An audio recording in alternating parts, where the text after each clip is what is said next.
live back in Mankato for day 3 of training camp. Luke Inman, eDraft Sports, Sam Ekstrom, Cold Omaha, 105 The Ticket. The pads were put on and the pads were popping today. What was your takeaways from day 3 of training camp? It was an energetic day. Got the 11-on-11 drills going for a good portion of the afternoon practice, and you could tell that the guys were antsy. They wanted to get the pads on. They've been in shorts, basically, and T-shirts for the last 2 days. Adrian Peterson, putting the pads on for the first time in essentially a year, looked very aggressive, initiating contact at every turn. Just talked to the media, said it felt natural. It felt like, it had just been last week when he last put the pads on. So very aggressive, energetic Adrian Peterson. A lot of whooping and hollering with some big hits during the 11-on-11 session. The crowd was into it. The coaches were into it. It was actually one of the more entertaining days of training camp you can have. No doubt the fans would agree with you, again, on Adrian Peterson, looking crisp, looking sharp after a year off. Talk to me about the cornerbacks. I know Mike Zimmer really specificated during press conferences that he's excited to see these cornerbacks able to press at the line of scrimmage. Talk to me about what you saw out there.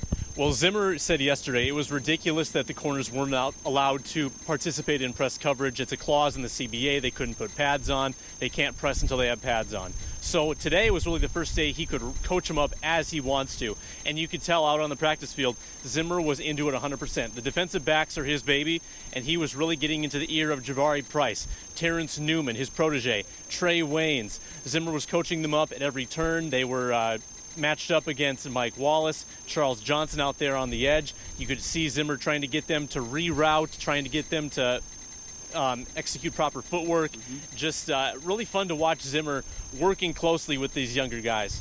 When you look back at last year, obviously under a new regime, Mike Zimmer, Norv Turner, and obviously Teddy Bridgewater stepping in, have you noticed any type of progression with Teddy as far as the first 3 days, knowing that the defense really dominated those first 2 days? Did it look any better at all, or another stifling Mike Zimmer defense today? The defense was really good today. I'd say it certainly won the day if you wanted to keep score. Harrison Smith had an impressive interception. Teddy Bridgewater, definitely more of a leader on this team, definitely seems more confident. I think in terms of on-field play, I want to see some more velocity from Teddy. I saw some wobbly passes out there today, a few more than I would have liked to.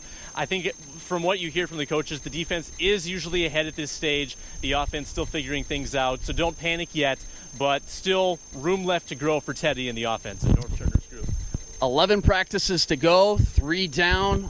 Nice to not have a 100-degree heat day today. Just a cool, calm 92 degrees today. Stay tuned to eDraft.com and 105 The Ticket for plenty more coverage. Viking training camp down in Mankato.